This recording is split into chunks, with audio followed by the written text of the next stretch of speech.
Bonjour à tous, dans cette vidéo je vais partager avec vous 3 pratiques que j'ai mises en place dans ma vie en 2015 pour me débarrasser de mes lunettes de presby.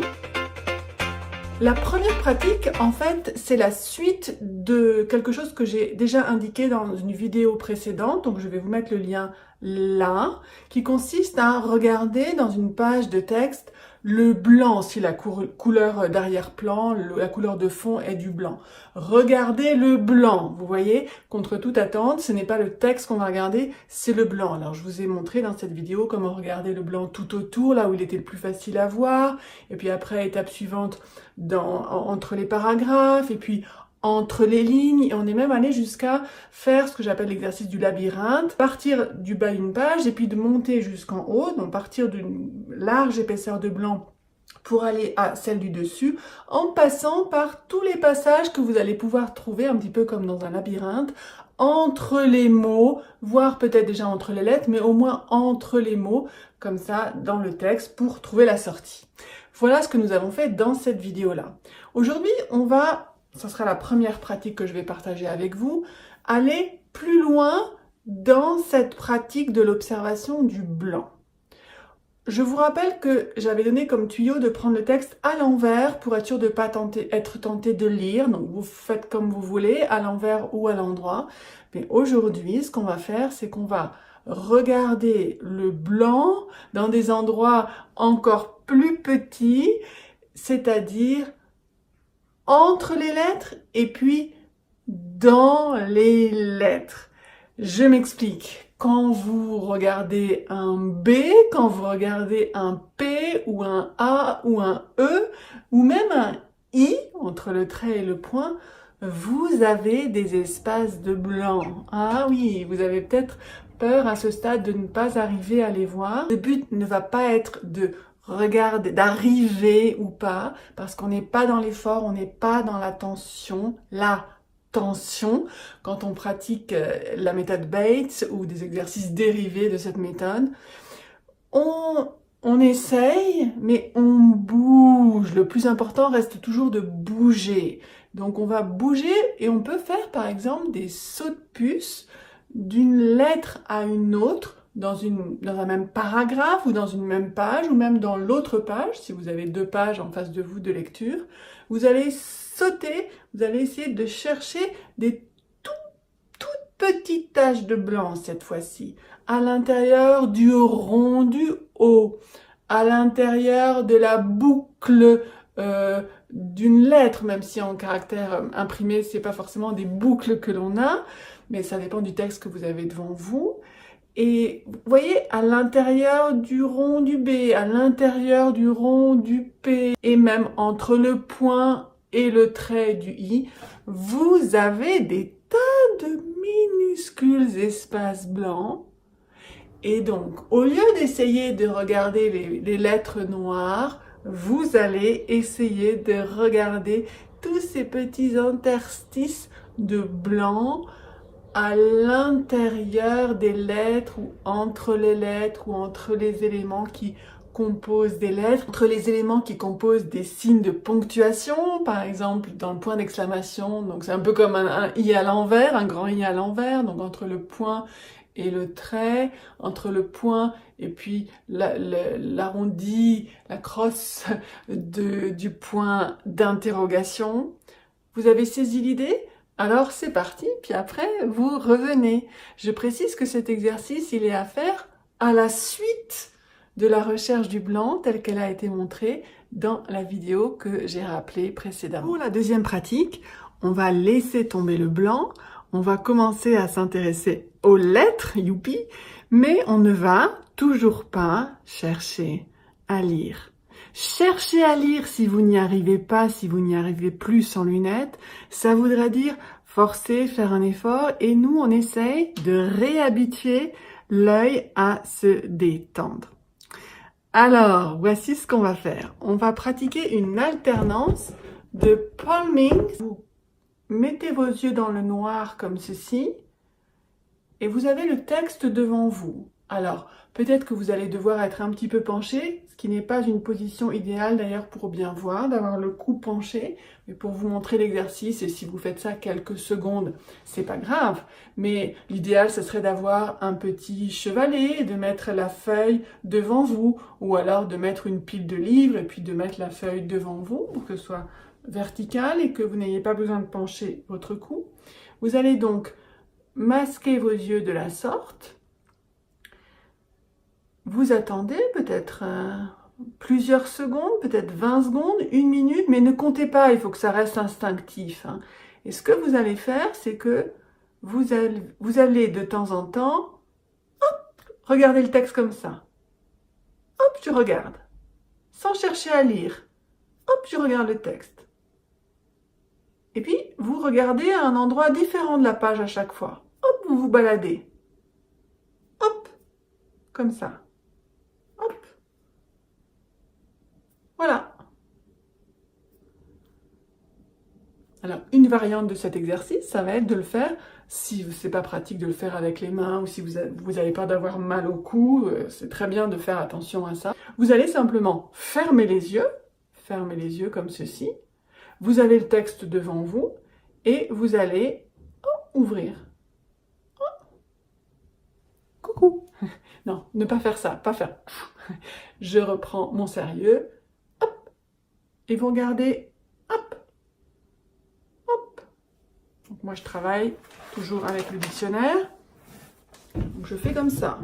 Vous n'allez pas pouvoir voir. Vous allez voir mes mouvements d'yeux. Vous n'allez pas pouvoir voir le texte. Je vais vous...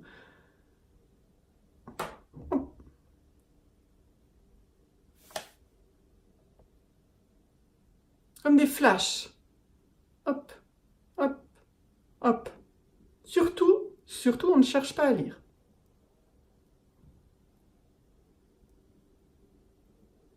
Et on veille à faire ça sans aucune tension, d'accord? Ça, c'est vraiment fondamental. Je sais que je me répète. Si vous avez vu mes autres vidéos, vous vous dites peut-être que je me répète, mais d'abord, je ne sais pas si vous découvrez cette vidéo en premier, donc il faut que je vous le dise. Et puis, je ne le répéterai jamais assez. C'est l'œil détendu qui voit parfaitement. Et quand on n'arrive pas à lire, quand on n'arrive pas à voir, ce qu'on fait, c'est qu'on va essayer de fixer ce qu'on appelle la vision centrale. On va la figer. Alors pour qu'elle fonctionne bien, cette vision centrale, il faut surtout pas la figer. Elle doit bondir d'un point à un autre.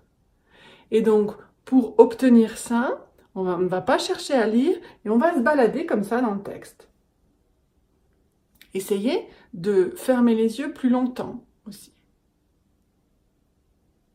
Plus longtemps vous allez fermer les yeux et ensuite plus brièvement vous allez les ouvrir en sachant que vous allez tomber sur le texte, mais un peu au hasard si vous voulez, mieux ce sera. Donc essayez de prolonger la longueur du noir entraîné par la fermeture des yeux. Et la troisième pratique pour aujourd'hui, ce sera encore une pratique relative à la mobilité du regard, à la mobilité au déplacement dans le texte, mais d'une autre nature.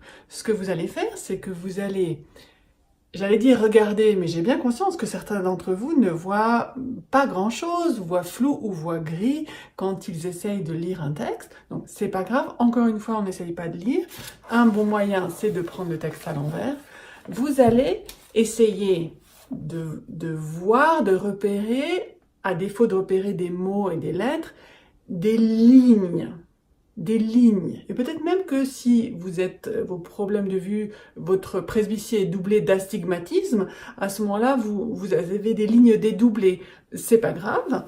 Donc, vous allez prendre la ligne telle que vous la voyez, même si elle est dédoublée, et vous allez regarder le début de la ligne, donc la première lettre de la ligne, même si vous ne la voyez pas nettement, c'est pas grave, même si vous n'êtes pas à même de la reconnaître. Début de ligne et dernière lettre de la ligne. Vous allez sauter de la première lettre à la dernière lettre d'une même ligne. Ça va faire comme ça. Vous allez essayer de le faire le plus vite possible d'ailleurs, et sans oublier de scier les yeux.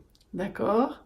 Toujours, le but, c'est la détente. Vous baladez, vous n'êtes même pas obligé pour que ce soit pas fastidieux, parce que qui dit fastidieux pourrait dire tout de suite tension. Vous pouvez prendre une ligne en haut à gauche de votre page, une ligne en bas à droite, mais à chaque fois, vous regardez la première et la dernière. Vous essayez, en tout cas, vous sautez de ce qui vous semble être la première lettre à ce qui vous semble être la dernière lettre. Et ça donne ça. Je vais mettre face pour que vous voyez un petit peu le mouvement des yeux. Mais ce n'est pas la même chose que si je faisais là, sans texte devant moi, le mouvement de, allez, à droite, à gauche, à droite, à gauche. Non, hein, on a bien des lettres devant soi, même si on n'arrive pas à les voir au début. Voilà. Baladez-vous. Ces 3 pratiques ont pour but, je répète, de réveiller la mobilité du regard. C'est pas pour rien que souvent dans mes vidéos, je parle de danse du regard. Il faut bouger. Je répète ce que j'ai dit tout à l'heure, c'est très important de comprendre intellectuellement ce qui se passe. Quand on n'arrive pas à lire, c'est là qu'on va essayer de chercher à lire et donc d'immobiliser les choses. Et c'est ça qui va nous empêcher encore plus d'arriver à lire. C'est pour ça qu'il ne faut pas chercher à lire, vous vous baladez, vous sautez comme ça d'une lettre à une autre, comme ça. Tac, tac, tac, et puis la ligne en haut à droite d'une autre page. Voilà. C'est très très bien. Je vous félicite. Et n'oubliez pas de finir toujours par une séance de palming en mettant vos yeux dans le noir complet, en les fermant et en mettant par-dessus vos mains avec vos doigts bien fermés. Et une autre façon de reposer vos yeux, après avoir regardé de près comme ça, même si les exercices ont consisté à bouger dans le texte, c'est d'alterner avec une vision au loin. Donc vous allez, bon moi j'ai de la chance, voilà la vue que j'ai de ma fenêtre. Alors vous, quel que soit l'endroit où vous habitez, vous pouvez lever votre tête, lever votre regard et vous regardez loin, vous sortez. Ce serait un bon exercice aussi pour être sûr de regarder loin, ou alors par la fenêtre, ou même dans une pièce, en utilisant un couloir avec un prolongement, essayez de regarder beaucoup plus loin, même si vous êtes myope et que vous ne voyez pas loin.